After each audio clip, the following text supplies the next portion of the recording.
Welcome to r/Offmychest, where OP is attracted to bugs. Our next Reddit post is from the last question. Women have a monopoly on monster screwing fiction, and it pisses me off. It should be obvious from the title, but I'm a big fan of monster romance stuff. Not even adult content necessarily. I just love stories where a man gets with a monster woman. So what's my problem? Picture this. You discover that AO3 has a whole lot of original work. I had to look this up. AO3 is Archive of Our Own, which is like a fan fiction posting website. So, being the dedicated monster lover you are, you immediately filter for monster romance stuff.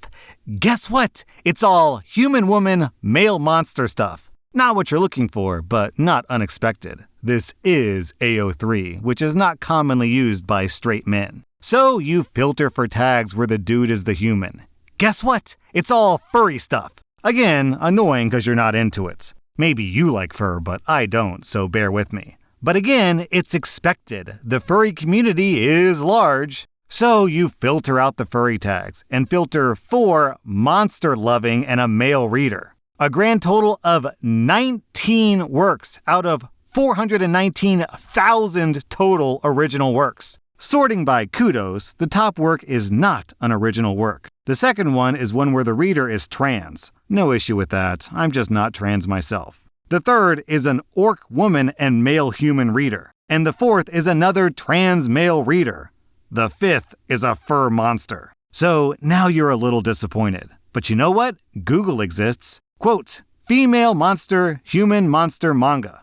Most, if not all, of what you find is just a normal woman with one or two small features that disqualify them from being human on a technicality. You read some of these manga for reasons unrelated to the monster aspect, and then remember what you came here to do. You go back to AO3 and try different combinations of tags. Eventually, you get some solid monster banging stories where the dude is human. But another problem. Every one of these stories features a drawing of the monster woman, which reveals it to just be a human with like weirdly colored skin and Rule 34 proportions. Some straight up used AI for these pictures. You get unaroused from how unrealistic these proportions are and begin to ponder your options. Out of desperation, you type, best monster effer stories for men into Google. The top result is a post from a gay romance book subreddit. The next, a list of stories where the man is the monster and the woman is human. No amount of typed words will ever make you understand how much this pisses me off. Are there seriously no dudes out there with the ability to write who occasionally get the urge to write about a malnourished, skin and bone Wendigo banging a dude? A Wendigo with no comically large tits, mind you. You're telling me no straight dude other than me watched Godzilla 2014, saw the female Muto and thought, I want to bang that. I've actually got to look this up. I have no idea what that is. Editor, throw a picture of the female Muto on screen. This is not sexy at all. I do not want to bang this. It looks like a combination of a shaved gorilla and a spider. I'm so pissed, I decided to start writing my own damn monster banging stories where a dude living in a house in the woods bangs the cryptid raiding his end-of-the-world food supply in his basement as payment for his food that it eats. Can anyone tell me why I need to do this? Why I need to see what I could have had every time someone mentions a popular male monster human woman romance book? Why does no one else want to bang actual monsters as a normal human man? Down in the comments.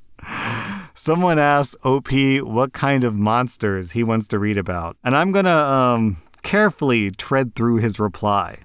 Well, there's a few examples I could think of. The female Muto from the 2014 Godzilla movie. It's the size of a building, but that's not the reason I like it. Kind of a downside, really. I just think it had ass, and I thought, yeah, I'd tap that. Also, there's a scene in that movie where one of the soldiers blows her eggs up and she cries out and gets upset. Those random kinds of humanizing moments can make the monster hotter, since they feel less like an animal and more human. I'm attracted to monsters physically. Banging a mindless animal is a no-go. Also, the xenomorphs. This thought was spurred on by the xenomorph queen in Aliens.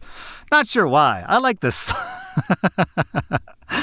I genuinely can't tell if this guy's 100% serious or if he's just troll posting for the humor. I'm not sure why, but I like the slimy no eyes look. I should say, I wouldn't bang a normal xenomorph, just the queen. A major selling point is the no eyes thing. I don't know why, but I think it's incredibly hot. Also, not technically a monster, but I think Gladys from Portal is hot. Obviously her voice is hot, but I also like her actual hanging from the ceiling robot body. If you look up Mahito true form, I saw someone draw basically that with boobs one time. Again, the no eyes. I read a story where a dude gets stranded on a spaceship with a bug woman. Most of the appeal for that came from her internal dialogues about the differences in human culture and hers, as well as her biological differences. There was a scene where she watches him shower and remarks on how soft humans are, and how strange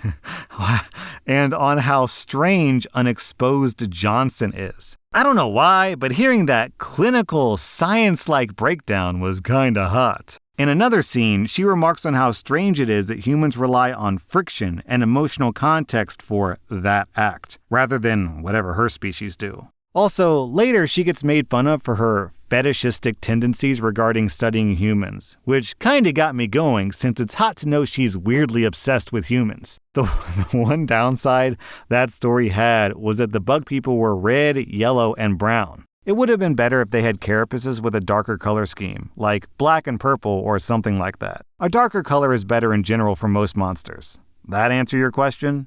Well, OP, I'm glad you decided to write it yourself. That would have been my first suggestion. After all, be the change you want to see in the world. Outside of that, I have to wonder, could you do some creative replacement text? If you find a story you love, but the genders are not the way you want it, you could probably copy and paste the entire text into a Google document and then do Control F for female pronouns like she, and replace all of them with he, and replace all the hims with hers, and basically gender swap all the characters in the story. That might help, OP.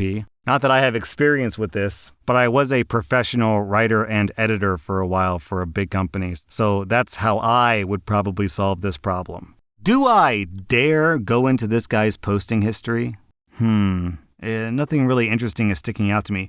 He plays Dark Souls.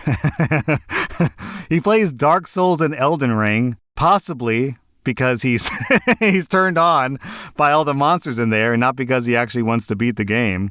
Maybe he wants to beat something else. Oh man, I don't like Elden Ring or the Dark Souls. What's the name of the final boss of that game? The chick with the red hair? Malenia.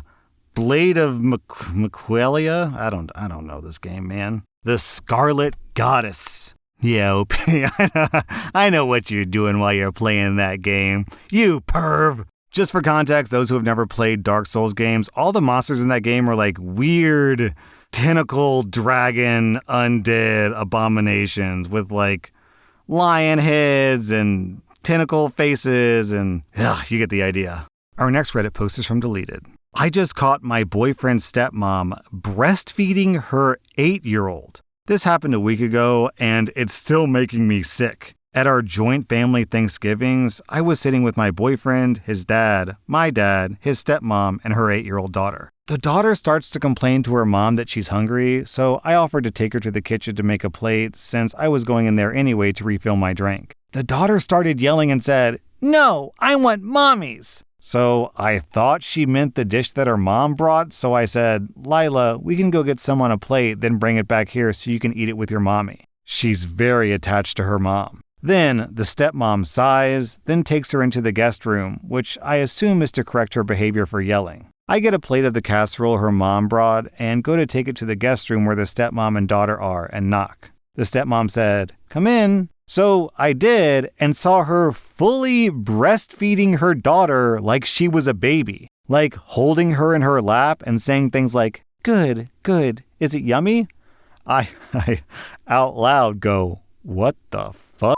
And so my boyfriend comes over and has the same reaction. I just shut the door trying not to be sick because there is no way the stepmom is lactating. Because she told us before she couldn't even breastfeed when she had either of her daughters. So this whole thing just makes me sick. I always noticed that she babied the 8-year-old, but I never would have thought that she would go this far. My boyfriend and I immediately said that we're cutting the night short and politely asked everyone to leave. So everyone leaves, and the stepmom pulls me aside before she leaves with my boyfriend's dad and other daughter and said, "You have no right to judge me. She was hungry." Thinking about this still makes me nauseous and shake. My boyfriend was equally disgusted and decided to go low contact with him after this incident. He made the call that they're not allowed back in our home. I'm literally shaking as I write this, but still because it was so disturbing and gross. Huh? Wait, hold on, I'm confused. If she wasn't lactating, what was the daughter doing? Just sucking for the sake of sucking? Ugh, people in the comments are calling the stepmom a living pacifier.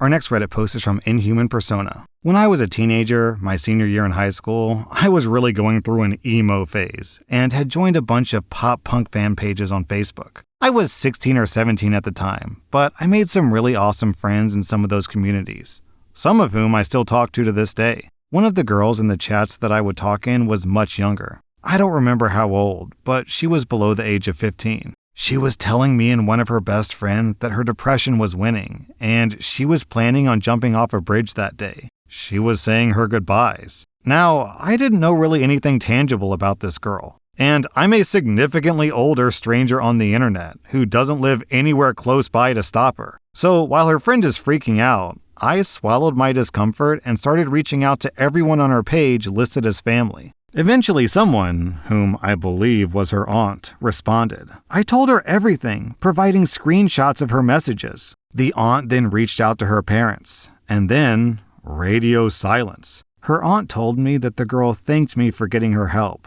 but she lost her privileges to the internet, and I'm not allowed to contact her from there on out. I was devastated, hoping she didn't hate me for going that far to help her, and I just spent years wishing her the best of luck in the back of my mind. About 5 years ago, we reconnected.